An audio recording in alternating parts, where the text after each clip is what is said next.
Tama nga ba na magparinig ang pastor o magpatama sa kanyang mga tagapakinig habang siya ay nangangaral?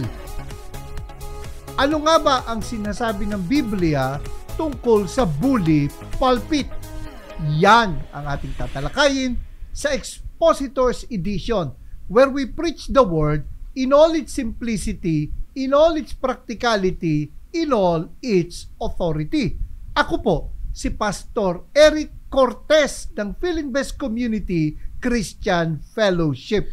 Ako naman po si Pastor Erwin Amador ng GCF New Valley.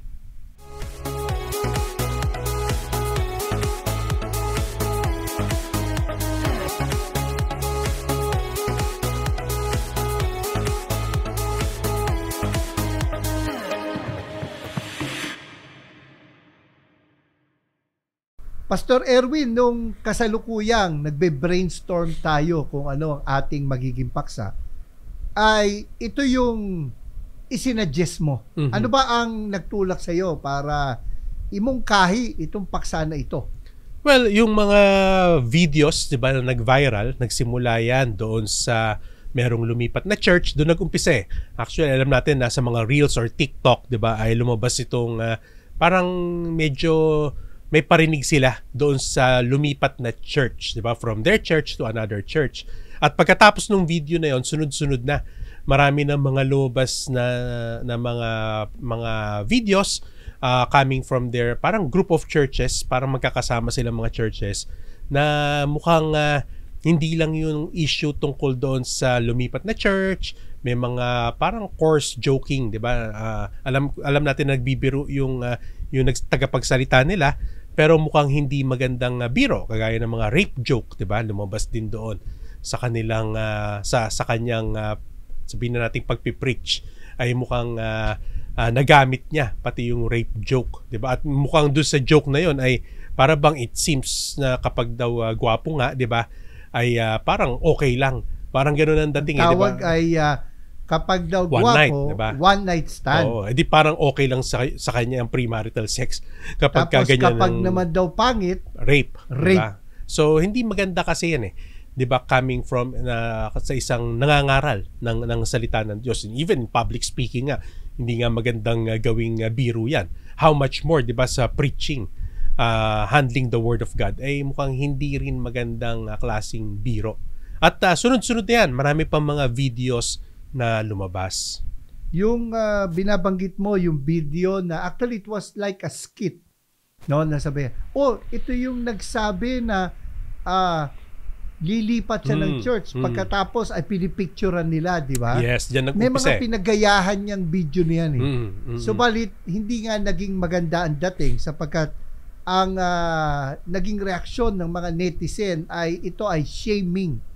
Sa halip na na-convey yung message, kahalagahan na maging tapat o loyal sa yung church, ay kumbaga nag-backfire yung kanilang ginawang skit. Maaari naman kasi hindi totoo na may lumipat, 'di ba, coming from their church. Yun nga, skit nga, 'di ba? Parang sinasabihan nga nila, gusto nila ang mensahe nila ay kumbaga mahalin mo yung local church kung saan ka kabilang, kaya lang medyo hindi maganda yung kaparaanan. 'Di ba, or paano nila kinonvey yung message. Maganda siguro yung maaaring 'di ba, yung motive nila maganda. Well-intended yung meaning nila, pero yung manner kung paano nila sinabi, siguro doon ang problema. Sabi ko nga nung nag-post ako tungkol doon, ay maaaring sincere ang motive nila. Subalit hindi naging maganda ang dating nung method nila. Yeah. And in fairness, Pastora, ay nag-message ako sa mga members namin na wag nang i-share yung video na yon. Kasi gaya nga nung apila nung isang kaibigan nating pastor, sinabi niya na maaaring ang naging dating ng video ay bashing, pero yung reaksyon ng mga tao nauwi na rin sa bashing. At sabi pa nga sa kanyang post ay maawa na tayo, bugbog na yung mga kapatid natin. Mhm. Subalit, ayun nga, naglabasan na rin yung mga Yes. clip mula Oo. doon sa sermon, parang gustong ipakita nung mga kanilang naging kritiko na may pattern. Mhm. Mhm. May pattern ng kumbaga shaming, gaslighting na tinatawag Mhm. o parinig itong pangangaral ng pastor na yun. At may iba pang mga lumabas Mhm. na dati na nating nakikita Mhm. sa Mhm. social media. Actually, merong nga isa, ko tamang-tama lang kasi giving kasi yung topic ko nung Sunday. Tapos yung week na yon napanood ko rin. Isa ring nangangaral, 'di ba? Sabi nga doon sa ano kasi sa parang one of their churches din, group of their churches. Nabanggit niya kasi doon na parang mababa yung giving. Sabi nga niya ay yak, 'di ba? Parang mababa lang yung giving. Ay parang again, okay naman magturo ka ng giving pero yung manner again, how you convey yung message ay parang hindi maganda. 'Di ba? Na sasabihan mo yung mga miyembro mo na yak, ang baba ng giving mo. 'Di ba? Parang parang hindi yata magandang pakinggan. Mhm. At saka yung rape joke, Mhm. 'di ba? Ay bagamat nakakatawa, nakikita natin 'yan eh. Mhm. Yung mga post na 'yan eh, yung parang kapag yung tao ay gwapo, ganito yung reaksyon. Mhm. Kapag yung tao pangit, ganito yung reaksyon, Mhm. no? Subalit, yun nga eh, katulad ng rape joke, napaka-sensitive Mhm. ng ganyang mga pagbibiro Mhm. sapagkat nga posibleng maka-encourage ito ng violence against women or natitrivialize. Mhm. Parang nagiging mababaw Mhm. itong issue na to kasi kapag ginawa nating katatawanan ang isang bagay, nagiging katanggap-tanggap. Mhm. Hindi naman dapat na maging katanggap-tanggap. Hindi natin dapat maliitin yung kasamaan ng panggagahasa o rape. Yan. Meron pang isa, 'di ba, na tipong kapag ka nanalangin tayo, kunwari pinanalangin kita, Pastor Eric, kunwari isang sasakyan, 'di ba? At hindi pa yan natupad sa makalipas ang ilang linggo, 'di ba? Ilang panahon hindi natupad. Oo. Sabi nga Ilang taon isa, daw, parang after 10 sasagasaan years. kita. 'Di ba? Parang alam na pwedeng biro, 'di ba? Pero yung term na sasagasaan kita, 'di ba? Parang hindi yata rin again yung words, 'di ba? How you convey, paano mo ginamit yung salita ay hindi yata maganda sa pandinig. 'Di ba? Maaring biro, 'di ba? Sabihin natin, pero hindi pwede naman tayo kasi mag-isip ng ibang paano tayo magjo-joke, 'di ba? Sa pulpit, pero wag naman yung mga ganong salita kasi parang 'di ba crime din 'yon, sasagasaan mo. 'Di ba? Parang connotation na either mabaldado yung tao o mamatay yung tao. 'Di ba? So hindi siya positive kasi, negative 'yun yung word na 'yon. Pastor Erwin, baka naman sabihin na balat sibuyas ka lang. Hindi naman Masyado kasi ka lang sensitive sa ganyang mga biro na ano ba naman yan, nagbibiro lang naman. yan ang problema, especially sa atin, 'di ba? Bilang mga nangangaral ng salita ng Diyos. Dahil maliwanag naman yung sabi ni Apostle Paul, 'di ba? Sa Ephesians chapter 4 verse 29, ang sabi nga dito, "Let no unwholesome word come out of your mouth, but if there is any good word for edification according to the need of the moment, say that, so that it will give grace to those who hear." Ganda translation yan ito Anong yung translation New American Standard Bible. Aha. 'Di ba? Tayo yung nangangaral Sabi nga dapat nakaka-edify. Siyempre pag mga negative words, 'di ba, ay hindi yata 'yan nakaka-edify. Hindi siya nakaka-build up. hindi siya nakaka-build up 'di ba? Sabi nga sabi dito, so that it will give grace to those who hear. Kumbaga yun ang image, yun yung picture, 'di ba? Building up the body of Christ. Pero kung negative, sasagasaan ka, 'di ba? Yung mga ganyan. Parang hindi parang tearing down 'di ba? Yung pagkaka-illustrate, 'di ba? But building up. So lalo Yung na sa parang ating tagapangaral. pamamahiya. Yan. Pamamahiya, no? Mhm. Sa Tagalog ang sabi ay huwag kayong gumamit ng masamang pananalita. Mhm. Sikaping lagi na ang inyong pangungusap ay yaong nakakabuti at angkop sa pagkakataon upang pakinabangan ng makakarinig. Mhm. Ngayon, yung masamang pananalita ay hindi lamang po sa halimbawa pagmumura. Mhm. Bagamat minsan may mga nakikitang nagmumura sa pangangaral o kaya kahit sa social media Mhm. ng mga nagpapakilalang Kristiyano.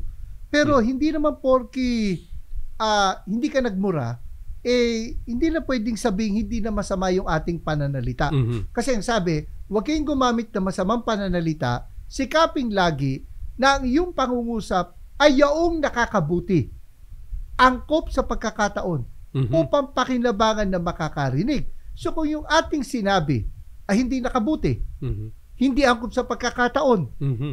at hindi pinakinabangan na nakarinig, Mhm. ay masama hong pananalita yon. Mhm.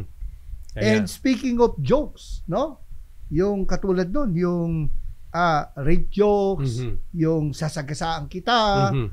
Ang sabi po rito sa Ephesians, doon na rin lang tayo sa Ephesians, chapter 5, verse 4. Mhm. Ang sabi, Pastor Erwin, babasahin ko sa English Standard Version. Mhm. Let there be no filthiness, Mhm. nor foolish talk, Mhm. nor crude joking, Mhm. which are out of place, but instead, let there be thanksgiving. Mhm. Ayan. Vulgar joking, sabi nga sa NASB, or crude joking, 'di ba? Diyan sa ESV. So yung joke, wala namang masama pong mag-joke, 'di ba? Lalo na sa tayo nangangaral tayo, minsan ay bumibitaw din tayo, 'di ba, ng mga joke. Mm-mm. Pero piliin po natin, 'di ba? Kumbaga ilagay natin sa lugar, 'di ba? Wag yung basta kung ano yung maisip natin during the moment. Kaya nga maganda, Pastor Eric, 'di ba, kapag tayo ay yung sermon preparation, syempre pinag-aaralan natin yung passage, and then maging yung mga illustration na gagamitin natin, maging yung mga joke. Maganda kasi na kasama sa reflection Planado. natin, planado, isulat Preparado. mo para nababasa mo, okay ba itong joke na bibitawan ko. Kumbaga para mapag-isipan mong mabuti, na alam mo na talagang kumbaga may connection din naman talaga doon sa tinuturo mo, dapat pati yung joke mo. Para ngayon talaga maka-build up yung ating lahat ng ating hangga't maaari, 'di ba? Yun ang gusto natin, na maka-build up yung lahat ng ating mga binibitawan na salita sa pulpito. Well, meron lugar naman talaga ang humor sa preaching. 'Di ba? Sabi nga ni Charles Spurgeon, yung itinuturing na the Prince of Preachers. Ang sabi niya, don't just throw seeds at people. Grind it into flour. Mhm. Bake it into bread. And it will not, sabi nga, slice the bread. Mhm. And it will not hurt if you put some honey on it. Mhm. At ang sabi nga rin niya ay, kaya siya nagpapatawa, ay para daw yung mga tao, pag nakabuka na yung bibig, masusubuan niya na Mhm. ng salita ng Diyos. Mhm. Yun ang may puwang din naman ang pagpapatawa. Kasi, May purpose din yan. Hindi basta lang gusto mo lang magpatawa. oo, kasi kahit nga, di ba, minsan gusto natin magpatawa sa pulpito. Ako, sa pagtuturo ko ng preaching, sinasabi ko, minsan kasi ang problema, Pastor Erwin, na yung mas naalala ng tao, yung joke, Mhm. kesa yung point ng sermon. Mhm. So, ang sinasabi ko sa mga estudyante ko sa preaching, ay kung magpapatawa ka, dapat connected sa sermon. Yes. Hindi ka lang nagpapatawa para magising ang mga tao, kundi nagpapatawa ka to bring a point. Mhm. Kumbaga, maalala nila ang joke, maalala nila yung point Yan. ng sermon. Maalala nila yung punchline, maalala nila yung point ng sermon. Mhm. Kumbaga, hindi ka lang magpapatawa for patawa's sake, no? For joke's sake. Kundi, ang habol mo ay to get your point across. Yan. Yun ang dapat. Kasi kasama sa illustration yan yung joke, di ba? Dapat kasama sa illustration, at alam natin yung illustration, dapat yan para ma-reinforce, di ba, yung message na gusto mong ipahatid, gusto mong maintindihan ng mga nakikinig.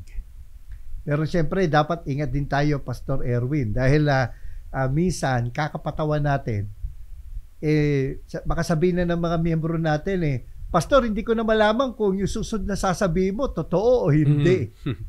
Di ba? Kasi minsan magpapatawa ka, seryoso ka, kasi isang magandang delivery ng joke yung deadpan na tinatawag, yung serious ka. Kasi mahirap naman yung hindi mo pa nasasabi yung punchline, tumatawa ka na. Sila. Wala na kasi hindi na magiging kasi ang isang kumbaga, matawag nating magic ng joke ay unexpected. Eh, sabi nga sa Teaching with Style na seminar na itinuturo natin, ay yung hindi boring na presentation ay unpredictable. So, nagpapatawa ka. Minsan, di lang akalain nagpapatawa ka. Kasi, sinasabi ko nga sa preaching students ko pag ikaw magpapatawa, wag mo sasabihin, may joke ako. Kasi, ano na yun? Prepared na tuloy yung tao, mas mahirap na silang patawanin. At yung nga, ang paalala din, hindi naman tayo mga stand-up comedian bilang mga pastor. At may mga paksa na hindi talaga bagay magpatawa. Yan, dapat mahirap na. Kaya maganda talaga, ako, practice ko pa rin, Pastor Eric, is to isulat di ba? Or manuscript, gumamit ng manuscript. Sinusulat ko yung mga gusto kong sabihin kapag Sunday. Di ba? Kumbaga, pag-aralan mo na yan, reflect mo, sinusulat ko lahat. Kasi doon nakikita mo na akma pa ba? Di ba? Yung joke, di ba? Or minsan naman, pag naandun ka na sa pulpit, 'di ba, kung alam mo na hindi mo na kailangan bitawan, yan naman yung, 'di ba, you are parang yung Holy Spirit na, 'di ba, ang kumikilos. Minsan may mga pagkakataon na hindi mo na rin kailangan bitawan yung mga joke, 'di ba? Kasi okay na nakuha nila, naandun na, 'di ba? Hindi mo na kailangan 'yon, 'di ba? So kaya ako sinusulat ko lahat yung mga gusto kong sabihin. Bagamat hindi ko yan binabasa, 'di ba? Word for word kapag Sunday, pero gusto ko nakasulat. At least namumuni-muni mo o natatanggal mo na, ay parang hindi yata maganda to itong word na to hindi magandang gamitin, palitan ko kaya, 'di ba? So na kahit ikaw mismo rin, para ka nagpi-preach din sa sarili mo habang binabasa mo yung ginawa mo, 'di ba? Yung ginawa ko.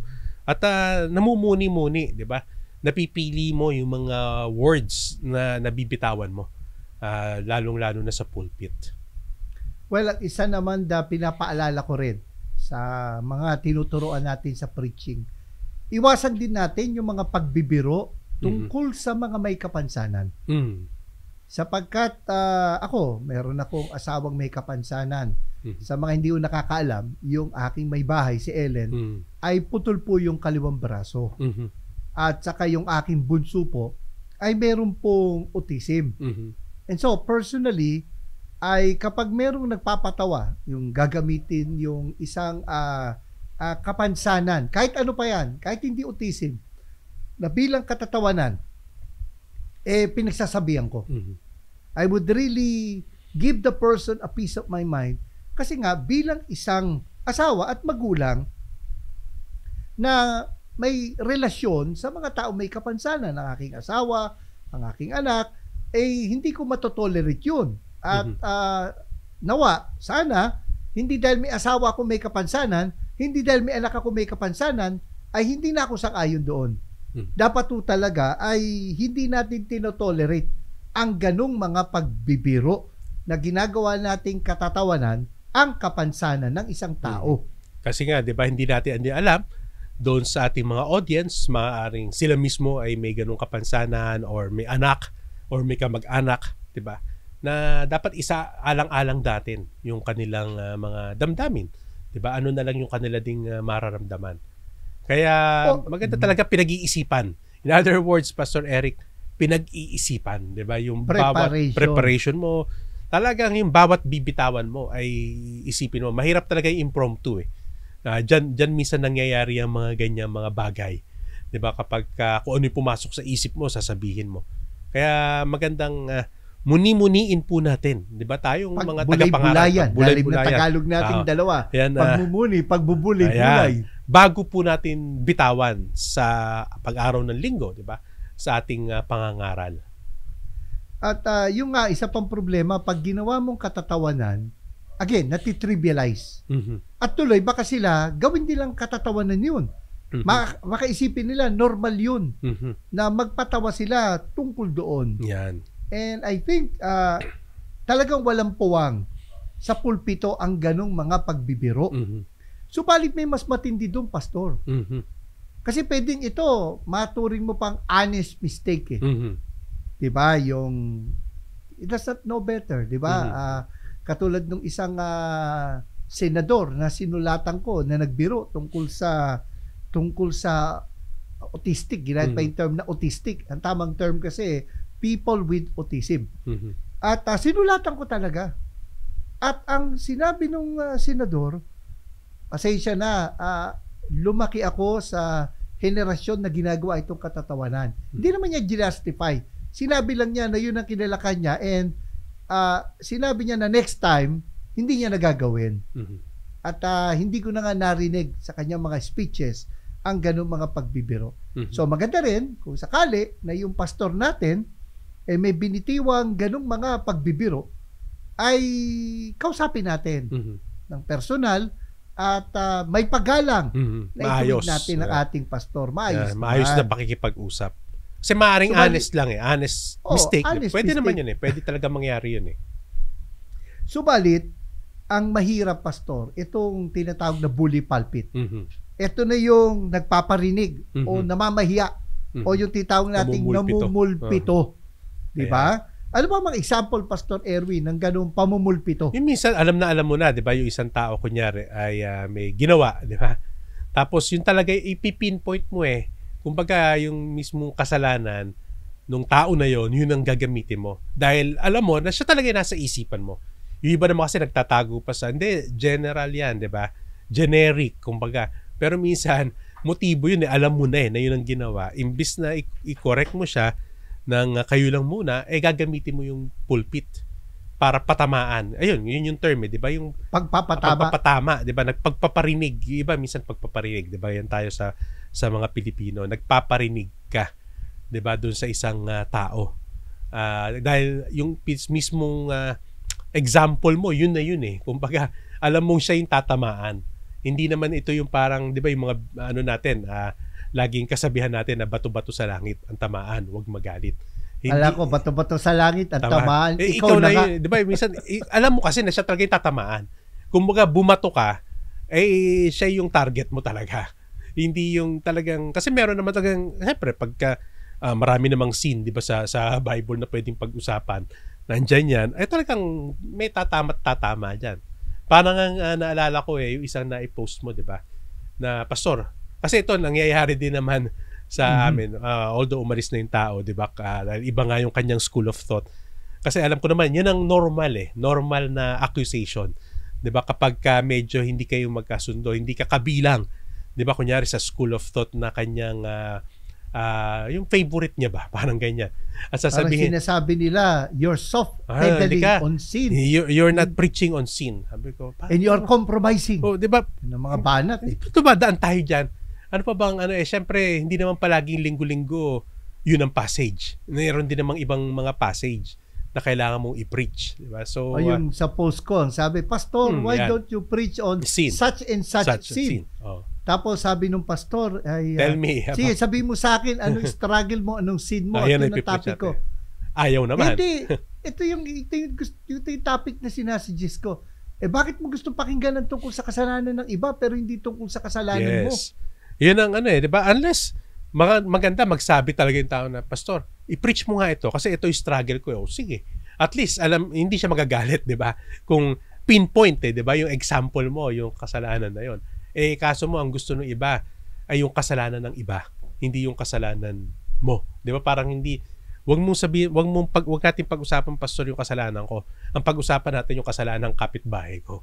Ganun kasi tayo Doon ka, sabi nga ng iba, doon nag-i-amen yung iba Hindi sila nag-i-amen dahil kumbaga ay na-convict sila, kinausap sila ng Panginoon.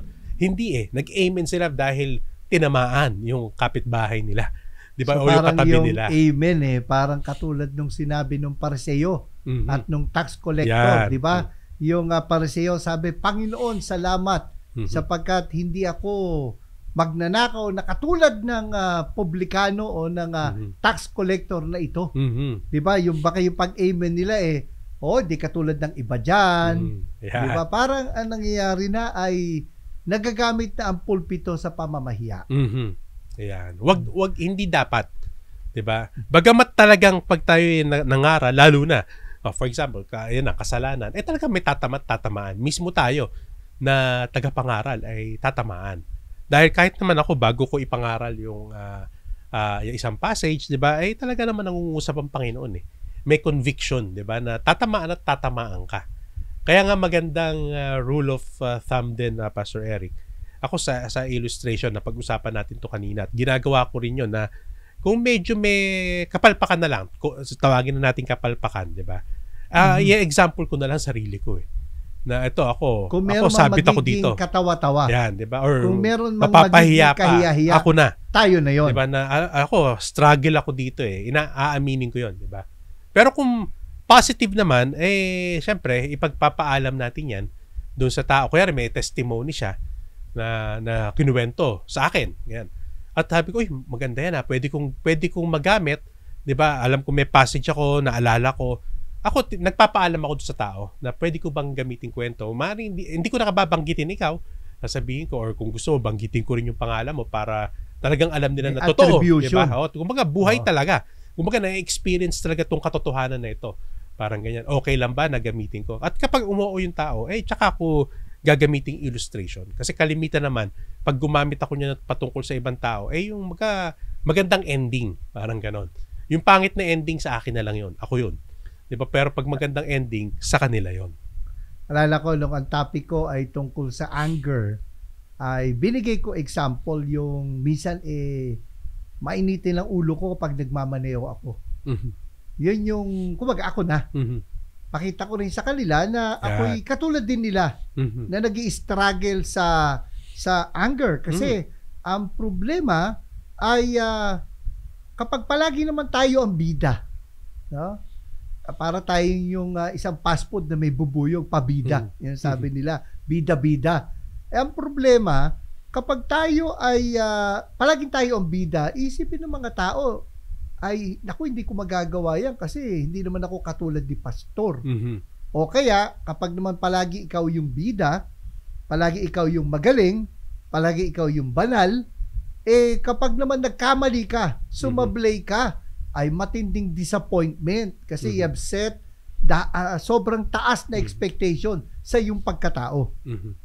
Maganda kasi yung yan ang aking sinasabi kasi dito sa amin church, ay yung authenticity. Kaya kami multiplying authentic disciples of Jesus. Ay ko yung authentic, hindi perfect, di ba? Minsan ay sinasabi mo rin talaga yung totoo na nangyayari sa'yo. Kasi tayo yan naman ang pagiging Kristiyano naman ay journey yan 'di ba? Discipleship journey, work in progress. At kailangan natin ng bawat isa. Hindi porket pagpastor ay para kang si Superman, 'di ba? Super Christian na hindi mo na kailangan ng iba. Ay hindi rin naman. Kailangan din natin, 'di ba, yung ibang tao that will walk alongside us. Kasi nga may mga struggle din tayo. Kailangan din naman maintindihan 'yun ng ating sa congregation, 'di ba? Na kagaya din naman nila tayo, tao din naman tayo. 'Di ba, na kagaya nila. At mas maganda rin minsan 'yun sabi nga mayroon din ako nabasa na para mas maka-identify sila, hindi ang tingin nila sa pastor ay inilalagay sa pedestal Diba, sabi mo nga kapag tuloy pumalpak, ang laki ng kumbaga dagok talaga sa kongregasyon 'yon. Naalala ko nung ako'y nagkwento ng tungkol sa challenges din naming mag-asawa with the permission of my wife. Nang senior ko yon, may lumapit sa akin Pastor, salamat sa ibinahagi mo kasi akala ko hindi kami normal na mag-asawa, na Kristiyano mag-asawa, sapagkat kami nag-aaway. At salamat Pastor na pinakita mo na may mga pagkakataon pa lang kayo din mag-asawa ay nagkakaroon ng pagtatalo. At dahil doon nakita na normal din pala kami. Of course, hindi yung justification. Hindi naman pagbibigay katwiran yung. Kaya lang, doon ko rin nakita yung value na magbabahagi ka din ng iyong mga struggles. Nung nire-research ko yung topic na to, Pastor, kasi nga bully pulpit, nabasa ko na originally pala ay positive ang kahulugan nito. Na you're using your platform, your influence to speak out on your advocacy regarding certain issues. Kung ako nagkakamali, ang unang gumamit ng term na ito ay si Theodore Roosevelt. Subalit, nagkaroon na nga ng negative connotation. Yung bully pulpit, yung nagpaparinig, nagpapatama. At yun ngayon ang challenge, Pastor. Kasi gusto natin, sabi ng Bible, teaching them to obey. At alam naman natin na meron tatamaan sa salita ng Diyos. Paano natin may iwasan yung akusasyon na may pinatama ka? Kasi kapag bagong mananampalataya, tinamaan sa sermon, ang tugon ganito, Panginoon, aray, Panginoon. Di ba? Ganyan? Opo, Panginoon. Di ba? Yan ang maririnig mo sa mga kapatid na sasabihin sa iyo, Pastor, nangusap sa akin yung sermon. Pero kapag tumagal-tagal na, ito nakalulungkot eh. Sasabihin, ito talaga si Pastor, wala na ibang topic kundi ako. Nagpatama na naman sa akin. Paano naman natin mababalanse? Baka naman mangyari ay lagi na lang tayo maakusahan nagpapatama, samantalang hindi naman natin nais yun. At paano naman natin maiwasan na magkaroon ng feeling bang biktima sila o magkaroon ng victim mentality itong mga tagapakinig natin? Well, una-una, 'di ba, ang salita ng Diyos daw talaga ay ano yan eh. It brings a conviction eh. Kasi ang gusto ng Panginoon talaga is to conform us to the image of His Son, Jesus Christ, 'di ba? So talagang tatamaan. Tayo naman na nangangaral, unang-una yan, dapat we search our hearts, 'di ba? Heart check. Yung motibo, 'di ba? At alam natin yan sa preaching, ano yung purpose mo? Bakit mo sasabihin ang yan? mga sasabihin mo? Diba? So meron ka palaging purpose at maganda rin yung may calendar ka 'di ba ng preaching mo ahead of time. Ako kasi naka-post na yun eh, lalong-lalo na sa sa aming music ministry, sa exalting team namin. Pinopost ko na yan kung ano yung mga ipipreach ko ahead of time. 'Di ba? So alam nila yun, yung mga passage. Hindi ako alam nila na kung hindi yung nagkataon, 'di ba, kung yun ang issue at yun yung passage, ayan talaga ang gustong alam nila na yan ang gustong marinig natin lahat from the Lord, 'di ba? Dahil nakaset na yan eh. Kaya maganda rin naman yung nagpi-preach ka, 'di ba? Alam ko practice mo rin to, Pastor Eric, at ako rin. We preach from book by book, 'di ba? At kasi nga since chapter by chapter, paragraph by paragraph, verse by verse. Yan, 'di ba? Nakatapos na kasi kami. So ngayon, since patapos na yung taon, naka-open ngayon, 'di ba, tong November at December. Pero come next year, meron naman kaming book study. Kumbaga, alam nila yun, nakaset na yan. So hindi ka ngayon pwedeng akusahan, 'di ba, na nagpapatama ka. Kasi alam naman nila, okay, chapter 1. Siyempre, kasunod nun sa chapter 1, may chapter 2. Or passage, di ba? Verses 1 to 4. Ay meron pang 5 to 8. O di na susunod na linggo. Mababasa naman nila yan. So, yan yung mga isang way din para sa mga pastors na hindi ka maakusahan na nagpapatama ka. Ay, liba na lang. Kasi libawa, kulang ang offering, no? Alam ba, bababa yung offering at maraming gastusin ng church. Di ba? Ang tendency ng iba ay magturo ng giving o stewardship para tumaas ang giving kasi talaga nga naman kapag yan ang topic, asahan mo talaga. Tataas ang giving. Kami, sinama ko siya. Pero yung nga, sa mga susunod na linggo, bababa uli. Yun ang problema. Maganda kasi talaga kami, nakakatapos ko lang sa giving. Pero ang series kasi namin, yung ating responsibilities, Christian responsibilities. So, nandun yung evangelism, discipleship or mentoring, giving, di ba? Itong susunod naman, worship. Kumbaga, nandun siya. Alam ng congregation na ito yung tinatakbo natin. Hindi ako nagpaparinig, lalo na nung giving. Dahil, nung medyo negative, di ba, sa books, hindi ako nag-preach ng giving, pero nagsabi yung chairman namin. Kumbaga sinasabi ng straight sa kanila kung ano yung nangyayari. Nagre-report, di ba? Ginagawa naman natin yan sa congregation. So, hindi kailangan na i-preach ko yung giving, di ba? Kundi pwede naman natin sabihin kung ano yung totoong nangyayari. Diba? Then, para pag nag-preach ako ng giving, malayo na doon sa from the time na nagsabi siya, at least hindi ka ngayon maakusan na kasi mababa yung giving. Kundi, parte lang talaga. Diba? Kasi nga, minsan nga, kaya tuloy may ibang pastor. Nagsuswing sa magkabilang extreme Yung isang extreme talaga namang nagtuturo na ng prosperity gospel. Yayaman ka. Di ba? At yung kabila naman, natatakot pag-usapan to dahil nga baka pag hinalaan siya prosperity na nagpaparinig na mababa yung sweldo niya. Kaya kapag ito na yung topic, ay maganda yung nadaanan mo. Libawa, katulad sabi mo, expository preaching. Tuturo ka ng tungkol sa parable. Kapag dumating ka na nga sa parable of the talents, yung talent doon, pera yun kumbaga, matatakil mo na siya dahil nandun siya. Hindi sasabihin na, kasi pinili mo yan para patamaan kami. Yun ang isang magandang guideline para maiwasan ang akusasyon. Bukod sa, sabi mo nga, heart check. Check natin motibo natin. May pinatatamaan ba talaga tayo? Meron ba tayong specific na tao sa ating isip? Then, pangalawa, ay yung going expository preaching, yung verse by verse, ay hindi ka maakusahan na ikaw ay nagpapatama kasi dadaanan mo talaga yung verse na yun. Hindi mo talaga iiwasan yung verse na iyon. At kung medyo tawag natin, 'di ba, topical naman, maganda rin na iayos mo na. Kumbaga, pwede mo nang i-post, 'di ba? Kung sa bulletin ninyo, ito yung mga topics nating pag-uusapan, ito yung series natin ngayong buwan na ito, 'di ba? Alam nila kung ano yung mga passages na gagamitin mo rin, nakasulat na doon. Mas maganda kasi yung gano'n medyo naiiwasan unless otherwise, 'di ba? Na talagang kahit kung talaga may papatamaan ka, pwede naman 'yun Lahat ng passage pwede mong gamitin 'yan. 'Di ba? Kung may gusto kang patamaan. Pinupokpok yung Biblia sa ulo ng tao. Kaya nga unang-una heart check 'yan. Kasi nga baka mamaya nga may gusto kang wala akong pinapatamaan, 'di ba? Ito pala totoo namang meron. Ikaw na mananagot niyan sa Panginoon. Kaya maganda, Lord, wala talaga. Kaya mong sabihin with all honesty na wala akong pinapatamaan dahil yan talaga yung nasa passage. Pero kung meron, mananagot ka naman tayo sa Panginoon yan.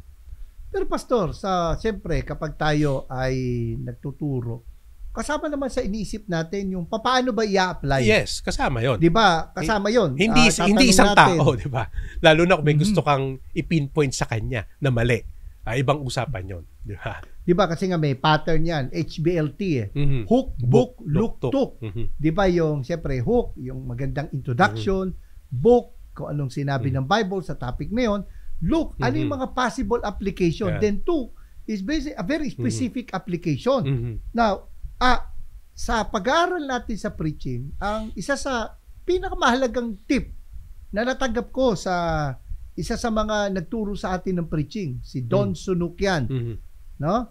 Ay sinabi niya na take note, imagine how it looks like in the life of your listeners. So, paano ngayon ma-distinguish na you're just presenting scenarios, possible scenarios kung saan ma-apply ito kumpara doon sa meron ka talagang pinatama. Kasi meron at meron. Tama ka May mga lalapit sa'yo, Pastor, paano mo nalaman yun ang struggle ko? Pastor, parang ako yung kinakausap mo. Paano natin maiwasan na ang maging dating nga ay namulpito ka? Nagpatama ka? Ang key kasi, Pastor Eric, yan yung kailangan yung pastor ay talaga nakikipag-usap ka rin, 'di ba, sa mga members mo para kasi generally kunyari kwento ng nasa trabaho, nag-oopisina. Meron ka namang makukuha diyan na common 'yan sa kanila. Ano yung mga struggle, 'di ba, ng mga nag-oopisina o yung mga pumapasok sa eskwelahan.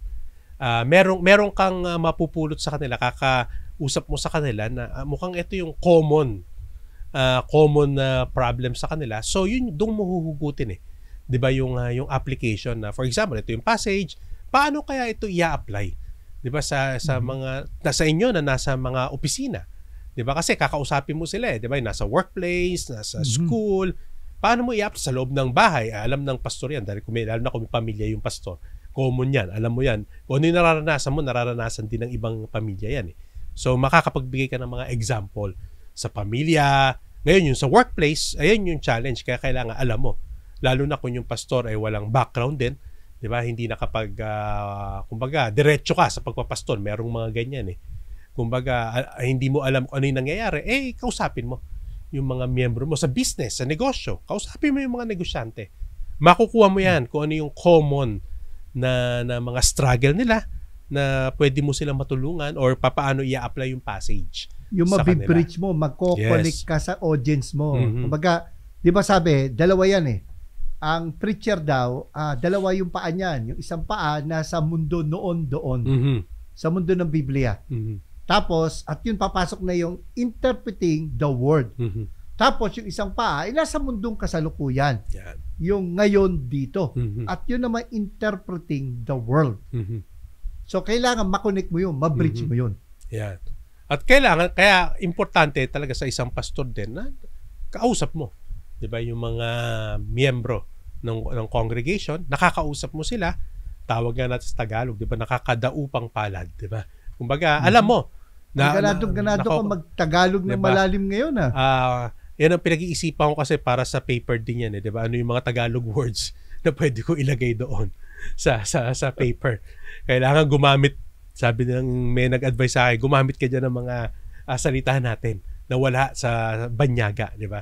Na hindi ma-convey ng English, ayan. Kaya pinalagyan mo na lang ng translation. Translation na lang pero mas malalim yun sa atin. Ayun, kaya naisip daupang palad, 'di ba? Ay talaga yung life on life. Connecting with people. Yeah, connecting with people. Alam mo yung buhay nila. So importante yan eh kasi may common naman diyan. Hindi mo naman kailangan gamitin yung specific na scenario nila. Makukuha mo na lang yan in a general sense. Ano yung problema, 'di ba? Makakapag-isip ka naman diyan kung ano itatawag mo doon sa problema na alam mo na didikit na yung bawat isa na may mga issues. Didikit na sila kapag yun ang ginamit mong illustration. Dali, ang namayapa na, sumalangit na si Dr. Luis Pantoja, ang dati pong senior pastor ng GCF sa ating mga tagapakinig, Green Hills Christian Fellowship.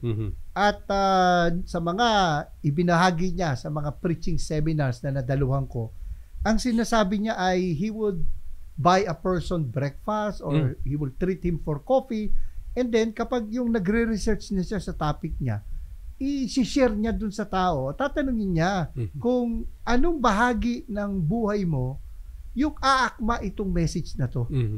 Anong mga sitwasyon na kailangan mo itong marinig o kailangan mo ilapat ang katotohanan na ito. At sa kanilang pag-uusap, meron na siyang kasama sa sermon preparation niya yun eh. At pagkatapos nun, humingi siya ng permiso.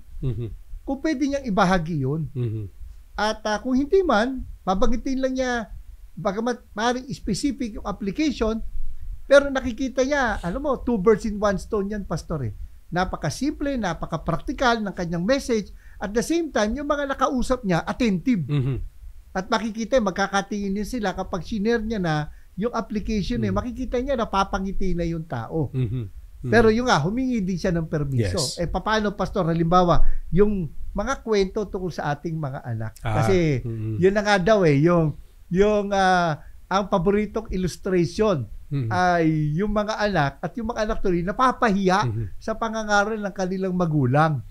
Well, ako humingi ako ng permiso sa mga anak ko. Pero usually naman, pag ginamit ko silang illustration, maganda yon para sa kanila. Pangit para sa akin. 'Di ba? Ako yung napahiya doon sa kwento. Parang gano'n. Pero lagi kong nagpapaalam muna. Kayla, gagamitin ko itong yung kwentuhan natin. Parang ganyan. Yung binanggit mo, sabihin ko to. O itong nangyari sa atin, sasabihin ko ito. Kukwento ko ito ngayon. Ganyan. Sinasabi ko yun. Mamaya, dumadaan yung iba pag pinapagalitan yung anak sa pulpito. Yun yung namumulpito di ba? Na sinasabi natin na hindi dapat. Yung mga biktima ng pamumulpito. Kaya, anak no? Alam natin yan, may mga istorya din naman talaga tayo nadinig na ganyan.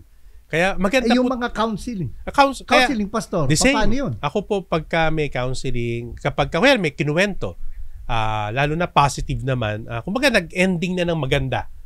Siyempre sa una yan hindi maganda, kwentuhan kayo, tuloy-tuloy lang. Tapos maganda na ngayon yung ending. Pinagpapaalam ko muna yun. If I can share it, 'di ba? Pwedeng walang pangalan or kung gusto nila, pwede ko pong kung okay sa inyo banggitin ko kasi total member kayo para mas totoo sa audience kapag medyo nagbanggit ka ng name. Kasi nakikita nila 'di ba? Mas totoo ngayon. Hindi siya yung hugot lang sa mga libro na illustration. Alam nila na totoong nangyayari sa buhay to, 'di ba? At kung pumayag naman yung tao, di tuloy, 'di ba? Kung hindi siya pumayag, di hindi. Minsan sasabihin, sige pastor, wag mo na lang akong pangalanan. O di ko kwento ko 'yon, 'di ba? Lalo na kung ano siya, 'di ba? Yung may ending na. Kasi ang hirap na maikwento, 'di ba? Yung walang ending. 'Di ba? Hindi parang hindi magandang sabihin 'yon. Pero yung nababiolate, tayo, wag ma-violate yung confidentiality. Yes. Kaya maganda yung counseling confidentiality. Pinagpapaalam. Lalo na alam mo namang pwedeng sabihin. Kasi may mga bagay na hindi talaga pwede. 'Di ba? Sensitibo. Sensitibo na 'yon. Siguro naman may wisdom tayo nanggagaling sa Panginoon, 'di ba, na hindi talaga pwedeng banggitin 'to. At meron din namang pwede nating gamiting illustration. Ayan ang ipinagpapaalam. Pero laging ipinagpapaalam muna. Kapamilya mo yan, kaibigan mo, 'di ba, kasama sa congregation, importante na ipagpaalam po natin Kasi mahirap na po, 'di ba, na bigla mong kinuwento magka-problema pagkatapos lapitan ka. 'Di ba? Doon tayo magkakaroon ng At problema. hindi ka na pagkakatiwalaan Yes. na lapitan kapag kailangan ng payo. Ayan. Yan ang kaya napaka-importante na ipagpaalam. Wala namang masama po na ipagpaalam po natin. Parang ano lang yan. At pinayagan ka. Kung pinayagan ka, di okay. Parang ano lang yan, Pastor, yung 'di ba ginagawa natin na kapag hindi mo salita, 'di ba, i-quote mo. Wag mo na lang wag yung parang sayo galing. Parang May gano'n. Wala namang proper attribution. 'di ba? Wala namang masama 'di ba? At hindi yan nakakababa po, 'di ba? Yung kasi mas pangit yung plagiarism. Yung pag nag-quote ka, akala nila sa yung salita yan, di sabihin mo na lang sa mo nakuha. The same yung kwento. Kung kanino mo nakuha yung kwento, kung kaninong kwento yan, sabihin mo, maliban na lang talagang kwento mo. 'Di ba? Sarili mo yung ini-illustrate mo. Di yan, okay lang yan. Pero kung sa iba galing, ipagpaalam po natin. Ang mahirap, pastor, kapag yung ikaw bilang pastor ay nasaktan dahil may mga pagtuligsa, Doon. may mga puna. Mhm. At ang mangyayari, ito na nga ipapasok yung bully pulpit, Mhm. na kapag nasa pulpito ka, specifically, kumbaga, sasagutin mo yung mga akusasyon sa iyo. Mhm. Yes. Bigat ng judgment call nun, Mhm. na matatamaan mo yung mga taong yun na tumutuligsa sa iyo. May nakarating sa akin, may nagsasabi sa inyo ng ganito, Mhm. at titirahin na ng pastor sa pulpito. Napakahirap Hindi nun. yung maghihil yung relasyon, kundi lalo magagalit sa iyo. Lalaki lang yan. Kumbaga, para bang dinala mo sa public arena. 'Di ba? Nako, lalo na ngayong, alam naman natin yan, mas maraming miron, mas mahirap na yung reconciliation. Magkakaroon Diba? ng pagkakampi-kampi, Syempre. pagkakahati-hati yan. Kaya hangga't maaari, wag natin dalhin sa public. Kung may personal, 'di ba, issues, wag na natin dalhin sa public. The lesser lang yung mga people na involved, the better yan. Mas madali nating mapagkasundo-sundo po yan. Kaya napakahirap nun, lalo na kung may issue, masama talaga ang loob. Ako, Dinala mo yung away sa pulpito. sa akin, kung meron lang, kumbaga, at sa amin, meron kasing may iba pang mga pastors na pwede mag-preach. Siguro kung mabigat lang, kung may nangyayari sa akin ganyan, I would prefer na sabihan na lang yung ibang pastor, kayo muna yung mag-preach. Kasi baka kung ano yung masabi ko, 'di ba, sa pulpit. Mas maganda yung humupa muna yung emotion bago tayo magsalita. Kasi, pastor, may pagkakataon, well, buti kung may mga assistant pastor, associate pastor na katulad mo, no? Paano kung ikaw lang yung nag-iisa nangangaral at ikaw ay hurting? Nako, yan ang, kumbaga, Diba? grace talaga ni Lord. 'Di ba? At Mahirap siguro 'yun. conscious ka ba itong sasabihin mo, baka nagpapatama ka na, wag mo na lang sabihin. Mhm. 'Di ba, may mga nagreklamo nga, pastor, ba't ganito yung mga pinagsasabi mo? Sumagot yung isang pastor. Sabi niya, kung alam mo lang yung hindi ko sinabi, yung pinigilan ko sarili ko sabihin. Kasi nga, yun naman ang mahirap pag yung may dala-dala kang sama ng loob. Sasalita Ingat ka. tayo sa pangangaral. Mhm. At baka mamaya, magamit mo na ang pulpito Mhm. sa Yan. bilang iyong kumbaga ay Defense mo. forum, defense. Mhm. We have to be careful doon. Subalit, isa rin kasi, pastor, pinanggagalingan yung kagustuhan na magbago yung mga tao. Mhm. Kaya lang, nakakalimutan ng mga tao na hindi tayo ang Holy Spirit. Yes, tama. Ang Holy Spirit lang po ang kayang magpabago sa tao. Of course, through His Word.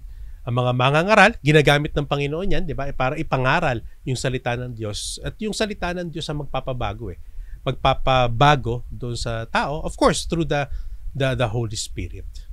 Well, let the Word of God speak. Mhm. Kumbaga, ang katotohanan ay masakit. Mhm. Truth hurts. Mhm. But you don't present it in a hurtful manner. Mhm.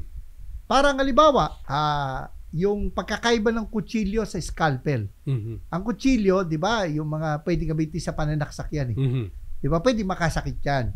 Subalit, ang scalpel, o kahit na nga kutsilyo, ginagamit sa pagluluto, pwedeng gamitin sa pagluluto, pwedeng gamitin sa pananakit. Mhm. Ang scalpel, ginagamit din naman niya. Meron din namang serial killer nang ginagamit ay scalpel. Pero yung scalpel, ginagamit yan to heal a person. Masakit, pero hindi mo gustong manakit. Mhm. Yun ang ating babantayan. The truth hurts, but Yeah. be careful that you don't present it in a hurtful manner. Kasi akala ng iba, yung katapangan sa pangangaral, boldness, nauuwi sa brashness o kagaspangan. Magkaiba yun. Di ba? Magkaiba po Tama, that we speak the word of God with boldness, but never with brashness. Di ba?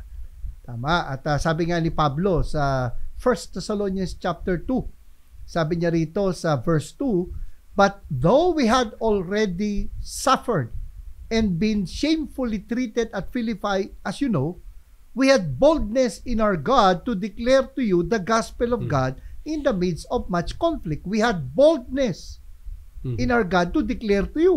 Yun ang sabi, boldness, hindi brashness. Katapangan, hindi kagaspangan. At ito pang sabi niya, "For our appeal does not spring from error or impurity or any attempt to deceive, but just as we have been approved by God to be entrusted with the gospel, so we speak, not to please man, but to please God who tests our hearts. For we never came with words of flattery, as you know, nor with the pretext for greed.